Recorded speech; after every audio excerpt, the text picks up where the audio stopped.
Oke, perkenalkan saya Axel angkatan 19. Di sini akan mengajar tutur Backbone bersama teman saya William Handairi. Sebelum kita mulai, terima kasih buat teman-teman semua yang hadir pada kali ini. Oke, jadi langsung aja kita mulai. Untuk tutur Backbone kali ini dari Swallow Test yang tahun lalu bisa dilihat di share screen. Sebuah balok dengan dimensi penampang seperti pada gambar diketahui memiliki tegangan izin lentur 225 MPa dan tegangan izin geser 20 MPa. Balok tersebut menerima beban pusat Kn pada titik. Ditanya, periksa apakah balok aman memikul beban berdasar tinjau lentur dan tinjau geser. Yang kedua, gambarkan diagram tegangan lentur dan diagram tegangan geser balok tersebut. Oke. Di mana diketahui bahwa X adalah angka digit terakhir NPM. Nah, di sini kita pakai angka 4 ya, teman-teman. Jadi, diketahui untuk tegangan lenturnya 225 MPa, terus tegangan izin gesernya 20 MPa, sama beban terpusat 154 Kn. Ditanyanya, periksa balok apakah aman, dan gambarkan diagram tegangan lentur. Oke, langsung masuk saja pada penyelesaiannya.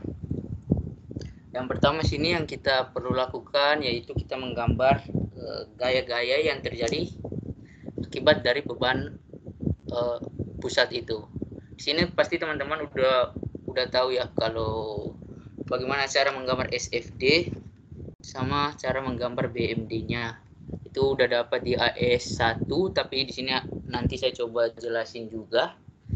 Oke, di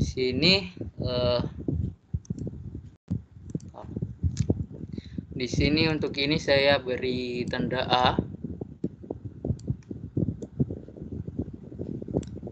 dan jarak B. Ini R1, ini R2, dan untuk jarak R1 ke R2 saya beri tanda L. Oke, jadi yang pertama itu kita harus menentukan ya besar R1 itu berapa. Caranya gimana? R1 itu bisa kita pakai rumus R1 sama dengan B kali B per L. Ini kalau gambaran saya jelek mohon maaf ya teman-teman. Oke, jadi di sini kan udah ada nih rumus R1 itu sama dengan P kali B per L. P kita di sini kan 154 ya, sama B kita itu 2. Oke, jadi di sini L-nya 3. Jadi R1 di sini dapat kita tulis R1 sama dengan 2 per 3 P. Oke. Terus kemudian untuk R2-nya, R2 itu rumusnya itu kita bisa pakai PA per L. Nah, A-nya berapa? A-nya itu 1, L-nya 3. Oke, jadi di sini bisa kita tulis 1 per 3P. Nah, setelah kita tahu nih gaya yang terjadi di tumpuan R1 dan R2, kita bisa menggambarkan diagram SFD-nya. Nah, yang pertama kita buat yaitu di R1 sini kan nilainya tuh 2 per 3P, ya kan? 2 per 3P, jadi itu dia tuh ke atas. Dia akan naik garis ke atas, seperti pada gambar ini, dia akan naik garis ke atas. Nah, di bagian ininya, itu tidak ada beban di sini. Makanya kita jalan datar saja sampai di titik yang ini. Titik yang ini dia ada beban terpusat 154. Nah, bentar. Untuk R1 sendiri ini 2/3P ya. 2/3P itu 2/3 kali 154, kita dapat nilai 102,6. Oke, jadi di sini nilainya itu sekitar 102,6 ya. Dia naik ke atas. Nah, di beban terpusat ini kan dia mengalami pembebanan ke bawah sebesar 154. Di sini kan berarti sampai dari sini, dari titik ini sampai titik ini kan udah 102,6 nih. Berarti sisa 51,4. Berarti dia turun ke bawah sini sekitar 51,4. Oke. Setelah udah di sini kan tidak ada beban juga nih. Jadi kita garis aja, jalan garis mendatar aja. Nah, sampai di sini kan ada R2-nya nih. R2 itu 1/3P. 1/3P itu 1/3 kali. Nah, dia dapat di 51,4. Nah, jadi dia naik ke atas. Oke, untuk SFD-nya udah didapat juga. Oke, lanjut untuk mencari BMD-nya. Oke, jadi itu biasanya tuh momen max itu terjadi di gaya sumbu nol di sini di SFD-nya. Nah, makanya di sini kita tinjau dari R1-nya. Di sini kita tinjau dari R1. Di sini R1-nya kan nilainya 2/3P nih. Kenapa di sini plus? Karena yang kita cari momen max-nya kan di bagian sini. Ditinjau dari gaya tumpuan R1 kan berarti dia ke kanan nih. Searah sama jarum jam. Oke, R1-nya nilainya 2/3P dikali jaraknya dari sini ke sini 1. Jadi tetap 2/3P. Jadi untuk gambar BMD-nya begitu. Nah, itu bukan cuma cara satu-satunya, masih bisa kita pakai rumus untuk mencari momen max tersebut. Nah, rumusnya tuh ini, biar lebih cepatnya. M sama dengan P dikali A dikali B per L sama dengan P dikali A-nya tadi, ya maaf saya, 2 dikali 1/3 sama dengan 2/3P. Nah, setelah kita udah menggambarkan gaya yang terjadi pada beban terpusat tadi, kita lihat pada penampang kita. Di sini penampang kita kan awalnya nih berbentuk T, ya kan? Untuk memudahkannya kita bagi dua nih, biar lebih mudah ngitungnya.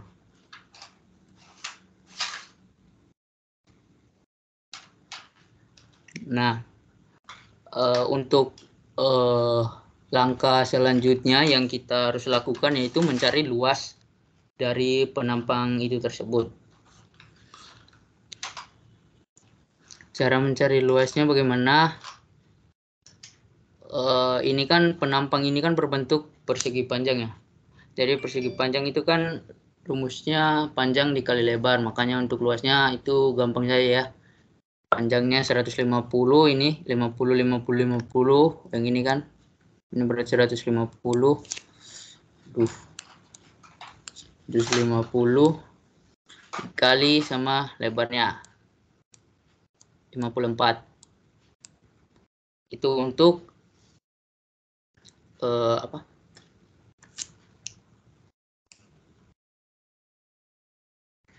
penampang pertama kita.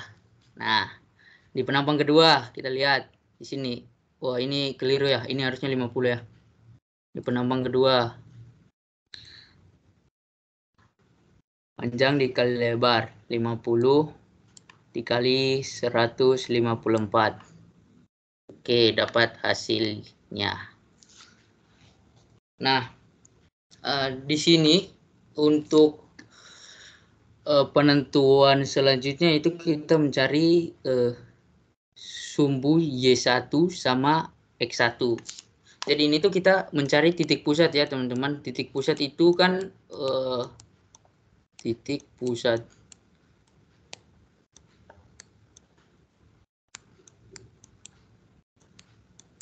Titik pusat itu kan X aksen sama Y aksen. Kenapa ada X aksen sama Y aksen? Karena di sini kita bagi dua. Penampangnya kita bagi dua, jadi pasti otomatis ada X1 sama X2, Y1 sama Y2. Makanya di sini dipakai X aksen sama Y aksen. Nah, untuk X aksen sendiri sebenarnya kita dari cukup melihat gambar aja kita udah bisa tahu ya. Jadi kan untuk anggap saja pertama kita gambar kita kasih koordinat di sini ya. Buat koordinat di sini X, di sini Y. Nah, di penampang 1 titik pusat di penampang 1 sama titik pusat di penampang 2. Di penampang 1 nih, kan kita lihat panjangnya 150. Nah, 150 ini di tengah-tengahnya itu kan berarti bagi 2 aja ya. Berarti kan 75. Itu untuk di X1-nya sendiri. Nah, di X2 juga begitu. Jadi kita tinjau dari titik 0 di sini. Jadi dari jarak sini ke titik pusat yang tengahnya ini, itu kan jaraknya sama nih. 75 kan di tengah-tengahnya. Ini kan totalnya 150, di tengah-tengahnya 75. Jadi ini untuk nilai X1 sama X2-nya itu sama 75. Jadi biar kita gak perlu tulis penyelesaiannya, kita udah bisa tentuin. Karena nanti kalau misalkan kita masukin ke dalam rumus yang ini, itu hasilnya juga akan sama 75. Oke. Nah, kemudian setelah itu Y1-nya.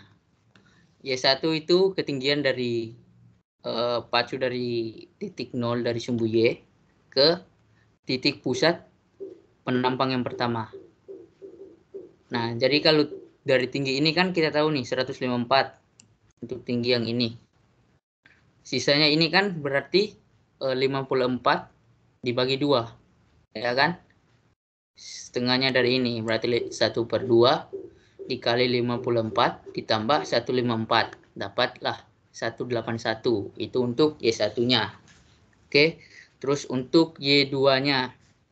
Y2-nya itu 154 karena tingginya 154 di titik tengah-tengahnya, berarti kita tinggal bagi 2 aja ya. Jadi dapat 77 mm. Oke, jadi untuk penentuan titik pusat di masing-masing penampang, setelah kita tahu nih titik pusat di masing-masing penampang, selanjutnya tugas kita yaitu mencari titik pusat dari kedua penampang ini. Jadi gak kita bagi satu-satu lagi. Nah, caranya bagaimana? Titik pusat itu kan tadi itu X aksen sama Y aksen. Nah, di sini kan kita udah tahu nih X1 sama X2-nya kita udah dapat 75. Jadi kan X aksennya udah jelas nih. Terdapat 75, nggak perlu kita buat lagi. Nah, sementara untuk di bagian Y-nya kita belum dapat. Karena apa? Kenapa kita di X kita nggak perlu cari? Karena X1 sama X2 hasilnya sama. Jadi biar kita dimasukin di rumus ini sama dengan ujung-ujungnya juga sama. Nah, sementara untuk Y2 sama Y1 itu berbeda angkanya. Jadi kita harus buat di rumusnya. Jadi untuk itu saya misalkan deh, ini Y aksen. Yang ditempel di depan kelas itu kan sekian sampai sekian. Ini yang Y aksen atau bisa disebut Y YB ya, YB itu Y bawah karena kita tinjau dari bawahnya. Nah, rumusnya itu sigma AI kali YI per sigma AI. Oke, dimana ini adalah AI ini adalah luas A1, terus ini adalah luas A2, ini adalah Y1 dan ini adalah Y2-nya. Untuk sigma AI itu kita total jumlah A1 sama A2-nya. Nah, kita dapat nih hasil 130,31645 itu untuk YB-nya. Setelah kita ketahui YB-nya, kita mau cari nih YA-nya. Kenapa di sini 208? Karena ini total tinggi semuanya. Itu 208.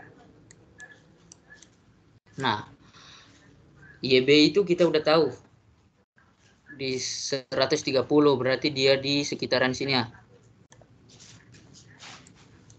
Di sekitaran sini itu untuk YB-nya. Nah, untuk mencari sisanya makanya YA kita kurangi sama tinggi penampang seluruhnya kita kurangi sama YB. Oke, 208 dikurangi 130,31645. Dapatnya 77,6835. Lanjut. Nah, ini untuk gambar yang tadi aku maksud. Jadi kita udah dapat nih. Ini itu titik berat dari penampang. Kalau yang ini titik berat untuk penampang yang pertama yang tadi kita bagi, biar memudahkan kita dalam perhitungan. Nah, kan setelah kita udah dapat, sekarang kita tinggal mencari momen inersia. Momen inersia itu kan kita lihat nih, penampang kita kan bentuknya persegi panjang. Persegi ya. Momen inersia di persegi itu kan 1/12 kali B kali H pangkat 3. B itu lebar sama H itu ketinggian. Oke. Oh, sama ini. Momen inersia itu rumusnya 1/12 kali B kali H pangkat 3 ditambah A dikali D kuadrat. Ini untuk rumus momen inersia. Di sini kenapa kita pakai 1/2 kali B kali H pangkat 3? Karena penampang kita berbentuk persegi. Oke, kalau misalkan kita penampangnya berbentuk lingkaran atau segitiga, itu momen inersianya pakai rumus momen inersia pada penampang tersebut. Oke, jadi di sini 1/12 kali 150 kali 54 pangkat 3, hasilnya 196,8300 mm pangkat 4. Oke, setelah itu A tadi kita luas penampang kita itu penampang pertama itu 8.100 dikali sama, nah ini D1 itu jarak dari titik pusat penampang pertama ke titik pusat penampang. Jadi dibedakan ya teman-teman, titik pusat penampang pertama yang tadi kita bagi sama titik pusat penampang keseluruhan. Oke, jadi nih kenapa rumusnya gini, karena gini, 77 itu kan jarak dari titik berat penampang sampai ke ujung atasnya kan. Nah, sementara yang mau kita hitung hanya jarak dari sininya. Nah, di atas ini kan kita nggak perlu nih, makanya kita kurangin. Di sini kita kurangin sama 1/2 kali 54. Karena apa? Di sini kan tingginya 54. Kalau atasnya kan berarti setengah dari 54 itu. Oke, jadi dikurangin 1/2 kali 54 dipangkatkan 2. Dapat hasilnya gini. Oke, setelah itu lanjut nih di momen inersia untuk penampang kita yang kedua ini. Sama, rumusnya tetap sama karena masih masih persegi panjang ya. 1/12 kali B kali H pangkat 3. Dapat hasilnya. Nah, kemudian untuk A-nya kita pakai di luas penampang yang kedua. Di situ kan 7.700. Dikali sama D kuadrat. Nah, D kuadrat.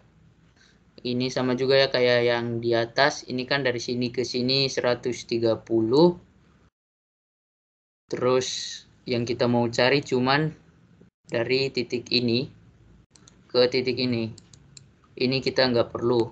Jadi kita kurangi sama 1/2. Kenapa 1/2? Karena ini di bawahnya itu setengah dari 154. Dapatlah hasil. Oke. Setelah kita dapat hasil, ini semua kita jumlahkan. Ini ditambah ini, ditambah ini, ditambah ini. Dapatlah begini. Ya. Oke, lanjut. Nah, yang kita mau cari itu di pertanyaannya itu apakah apa tadi? Periksa apakah balok aman memikul beban berdasarkan tinjauan lentur dan tinjauan geser. Nah, langsung saja kita periksa. Jadi karena udah dapat nih, udah diketahui data-data yang kita perlukan, makanya ini momen ya. Kita pakai momen yang tadi 2/3P, 2/3 kali 154 sama dengan 308/3 kilonewton meter. Kita ubah ke Newton, makanya ini kali 10 pangkat 6. Oke, jadi ini tegangan lentur di tepi atas. Di tepi atas, ini rumusnya untuk tegangan lentur, M dikali Y dikali M dikali Y dikali momen inersia dibagi per momen inersia. Nah, di sini kita bagi 2. Untuk di tepi atas kita masukin M-nya tadi momennya 308/3 kali 10 pangkat 6. Untuk YA-nya sendiri tadi kita dapat 77,68 mana ya? Ini ya. Oke, untuk YA-nya kita dapat 77,68355. Oke, per inersianya kita dapat ini 59.881.884,39 mm pangkat 4. Oke, kita masukin, dapat hasilnya 133.1873774 MPa dalam kurung tekan. Oke, setelah itu kita langsung coba untuk tegangan lentur pada tepi bawahnya, sama aja rumusnya, tapi ini diganti ya pakai YB-nya, pakai di bawah yang kita uji. Kita masukin angka, dapat 223.425.7601 MPa dalam kurung tarik.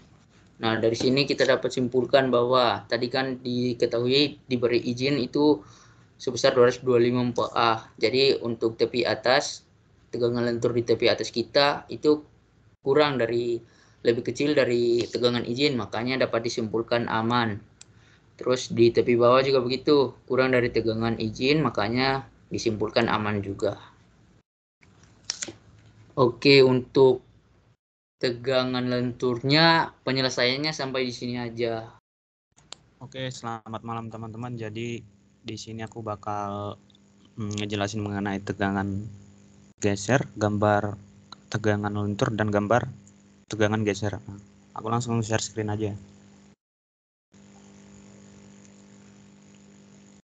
Nah, jadi ini teman-teman menghitung tegangan geser. Ini kan tadi udah dijelasin kan. Ini nyarinya itu tinggal